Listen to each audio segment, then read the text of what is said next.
As the Senate moves toward floor debate on this next round of coronavirus stimulus, we get two views, starting with the chamber's number 2 Republican. He is Senator John Thune of South Dakota.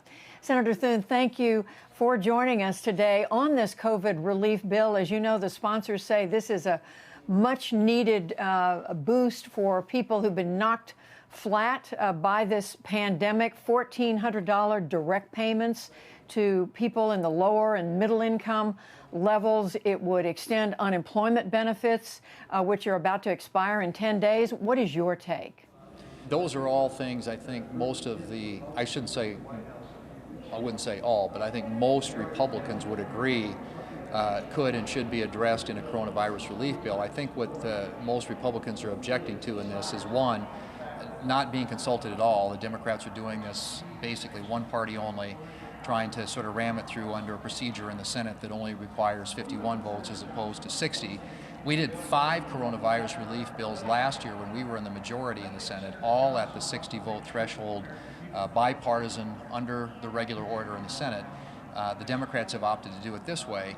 And I think that, you know, when it comes to unemployment insurance, when it comes to even to the direct checks, when it comes to funding for health care, for vaccines, distribution, et cetera, there's a lot of bipartisan support for that, but this goes way past that. This is a big, wasteful, bloated bill, and we have tried to work with the Democrats to get them to come to the table and negotiate with Republicans on a more reasonable, targeted, and fiscally responsible approach.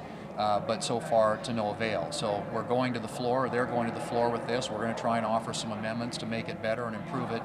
But in the end, my guess is they will have the votes, and you know, it comes down to the math. Well, we know President Biden did meet with a group of Republicans. In fact, he met with Republicans before he met with Democrats to talk about this. But the other point Democrats are making, Senator, is that here we are in just the beginning of March. The country is still, the economy is precarious. Something like more than half of Americans were living paycheck to paycheck even before this pandemic. And this kind of a boost is needed to help workers on the front lines, teachers and others who've literally been knocked flat. And I think there's a lot of sympathy for people who are unemployed. That's why both sides agree there should be an extension of unemployment insurance. I think the direct checks, the direct payments that have been talked about, there's bipartisan support for that, both Republicans and Democrats.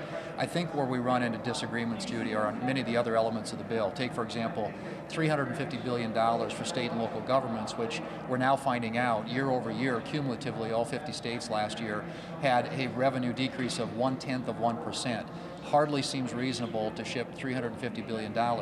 And when they look at how that's distributed, it really goes to the big states. California gets $27 billion, New York, Illinois, the big states get the lion's share of that money, and you've got taxpayers in places like South Dakota and North Carolina and Georgia and other places around the country that essentially are writing checks to states which really aren't needed if you look at the year-over-year revenue. There are specific places where maybe there's some targeted assistance that could be necessary, and we are for target. We are for fiscally responsible. What we're not for is just a shotgun approach to this that throws a lot of money out there at a time when every one of those dollars is borrowed, and when we're also worried about inflation and interest rate increases in the economy. I do quickly want to ask you about minimum wage. As you know, by Senate rules, it was taken out of this bill. I'm also talking to Senator Bernie Sanders tonight. He wants to see the minimum wage, federal minimum wage, raised to $15 an hour from $7.25. You said in an interview a few days ago that you would earn $6 an hour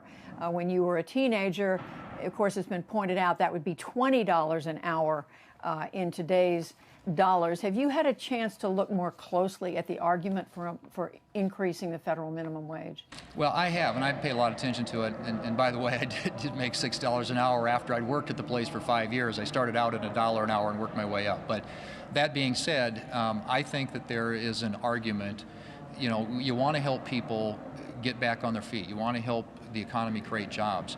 What I've suggested is that in South Dakota, for example, we set our own. It's $9.45 an hour, and I think there are a lot of people in my state, and probably a lot of people here, Republicans in the Senate, would be fine if it were like at 10. But you're talking about more than doubling it to $15 an hour. There are a lot of businesses in my state, in the travel industry, for example, which is one of the hardest hit industries under the pandemic, that at $15 an hour are just going to go out of business. And I think that a much better, more responsible approach is to do what South Dakota has done and look at these things state by state. It's a very different economy on the East Coast and the West Coast than it is in the middle of the country. And I think flexibility is, in this case at least, makes a lot of sense. But there are, Bernie's going to tell you it should be 15 and nothing else. I think there are a lot of Republicans and some Democrats who would like to see that come down a lot and might be persuaded at a number that's a little bit lower and more achievable. So, Senator, what number would you like to see the federal minimum wage at? Well, I don't know that I'm not probably necessarily the person to predict that, but we have several Republican senators who have their own proposals, and one of them, Tom Cotton and Mitt Romney, peg it at $10 an hour and then increase it for inflation. And I think there's some support among Democrats for something in that range. I think the reason that it couldn't be included in this bill is it got knocked out because it wasn't germane to the underlying legislation. But there was also Democrat opposition to it as well. I think there are a couple of Democrats I know of who have real heartburn over raising it that amount and the impact it could have on the small businesses in their states. Senator John Thune of South Dakota, thank you very much. We appreciate it. Good to be with you. Thanks, Judy.